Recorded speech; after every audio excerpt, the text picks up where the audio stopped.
IT क्षेत्रातील दिग्गज company म्हणून ओळखल्या जाणाऱ्या नाशिकच्या TCS मधून एक अतिशय धक्कादायक आणि संतापजनक प्रकार समोर आला आहे।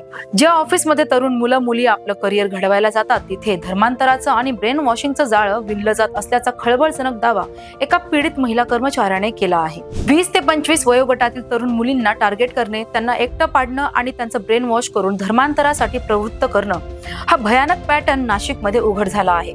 निदा खान नावाच्या एका महिलेच्या भोवती हा संशयाचा फेरा आहे। नेमकं काय घडायचं या कंपनीच्या 4 भिंतींच्या आड?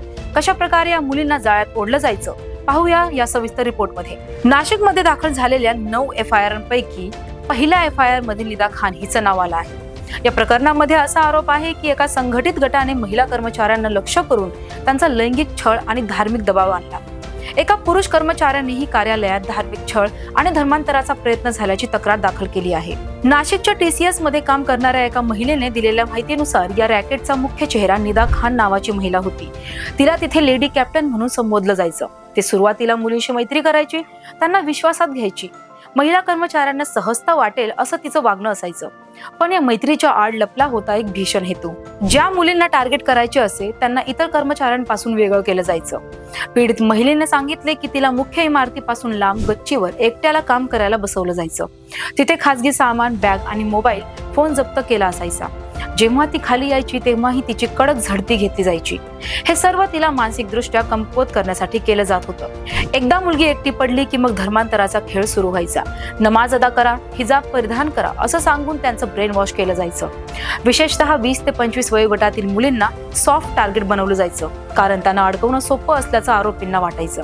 FIR मधील आरोपांनुसार निदा खान केवळ HRच्या भूमिकेपुरती मर्यादित नव्हती। महिला कर्मचाऱ्यांचा छळ केल्याचा आणि जबरदस्तीने धर्मांतर करण्याचा प्रयत्न केल्याचा आरोप असलेल्या टीम लीडर सोबत ती होती असं दिसून आलं आहे। कसे कपडे घालावेत आणि इस्लामी परंपरांचे पालन कसे करावे याबद्दल तिने महिलांना सूचना दिल्याचेही बोललं जातं। मात्र काही पीडितांच्या मते हा सल्ला नसून दबाव होता। बुरखा कसा घालावा हे देखील तिने शिकवलं होतं असा दावा एका महिला कर्मचाऱ्याने केला आहे। धक्कादायक बाब म्हणजे कंपनीतील अनेक महिला कर्मचाऱ्यांनी निदा खानवर तिने कुठलीही कारवाई केली नाही असा आरोप केला। HR म्हणून कंपनीतील महिला कर्मचाऱ्यांनी त्यांच्या लैंगिक छळाच्या गैरवर्तनाच्या तक्रारी तिच्या निदर्शनास आणून दिल्या होत्या, पण वारंवार तक्रारी करूनही HR म्हणून तिने कृती केली नाही असं महिला कर्मचाऱ्यांचं म्हणणं आहे। विषय वाढू नये म्हणून मनोधैर्य खच्ची करण्याचे प्रकार व्हायचे असंही काही तक्रारदारांचं म्हणणं आहे। हे प्रकरण उघडकीस आल्यानंतर संपूर्ण महाराष्ट्रात खळबळ उडाली आहे। खबरदारीचा उपाय आणि तपास सुरू असल्यामुळे नाशिक ऑफिसमधील सर्व कर्मचाऱ्यांना सध्या वर्क फ्रॉम होम देण्यात आला आहे। तसेच धर्मांतर आणि लैंगिक शोषणाचे केंद्र बनलेल्या या प्रकरणाचे धागेदोरे आता थेट टेरर लिंक पर्यंत पोहोचले आहेत। गेल्या काही दिवसांपासून फरार असलेली TCS ची HR मॅनेजर निदा खान हिच्याबद्दल एक धक्कादायक माहिती समोर आली आहे। सूत्रांच्या माहितीनुसार निदा खानचे कनेक्शन दिल्लीमधील भीषण बॉम्बस्फोट मधील आरोपी डॉक्टर शाहीन हिच्यासोबत असल्याचे उघड झाले आहे। संपूर्ण प्रकरणात कंपनीतील HRच्या भूमिकेबद्दल अनेक प्रश्न उपस्थित होत आहेत। पोलीस आयुक्त संदीप कर्णिक यांच्या सांगण्यानुसार एक महिला अधिकाऱ्याने अशा गोष्टी घडतात असे सांगून पीडितेला तक्रार दाखल करण्यापासून परावृत्त केले होते।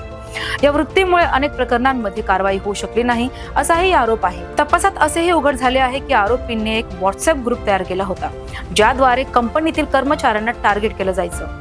HR निदा खान ही देखील या ग्रुपची सदस्य होती असा पीडितांचा दावा आहे। या केसमध्ये पोलिसांनी आतापर्यंत 7 पुरुष आणि 1 महिला ऑपरेशनसह मॅनेजरसह 8 आरोपींना अटक केली आहे।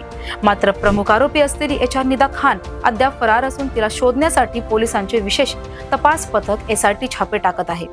या प्रकरणाचे गांभीर्य लक्षात घेऊन पोलिसांनी SIT ची स्थापना केली आहे। IT कंपन्यांमध्ये सुरक्षिततेच्या गप्पा मारल्या जातात, पण अशा प्रकारे जर तिथे धर्मांतराचे आणि शोषणाचे प्रकार घडत असतील तर महिलांनी सुरक्षित कुठे राहायचे? पीडित महिलेने इतर महिलांनाही एकत्र येऊन या काळ्या कृत्याविरोधात आवाज उठवण्याचं आवाहन केलं आहे। या प्रकरणात आता पोलीस अजून काय कारवाई करतात आणि कंपनी प्रशासन काय पाऊल उचलतं यासाठी पाहत राहा थेट बातमी।